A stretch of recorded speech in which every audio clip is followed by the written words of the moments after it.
Urgent, fan. Broncos will give opportunity to player in training camp. But before starting the video, if you're new here, don't leave without subscribing to the channel, because that way you'll always be up to date with the latest Denver Broncos news that we'll be posting here every day on the channel. Enjoy and leave your like on this video so that YouTube always recommends you the latest Broncos news. Earlier this offseason, the NFL allocated defensive lineman Haggai Chisholm-Ndubuisi to the Denver Broncos as part of the NFL's International Player Pathway (IPP) program.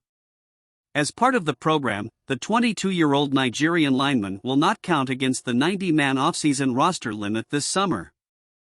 Ndubuisi looked as good as a defensive lineman can in spring practices, but the real test will come when Denver puts on pads later this summer.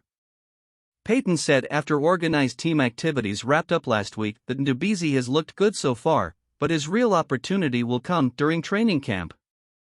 "He's doing well," Payton said on June 8. "The biggest challenge is that no one's got shoulder pads on or anything yet. He looks good. He's smart and I like him. I like that we have him. I think it'll be easier for me to answer that question 7 days into training camp because they're the ones that are challenged with this type of practice. One guy is in charge of the A-gap on defense, and there's an offensive lineman in charge of the A-gap. There has to be somebody acquiescing. That will sort out once we get the pads on.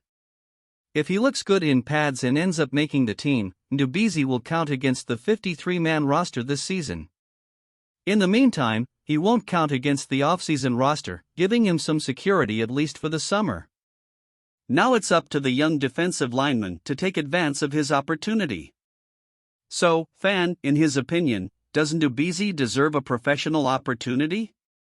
Put your opinion in the comments, because it's very important for the Broncos. Stay tuned, because at any moment I'll bring you another Broncos news.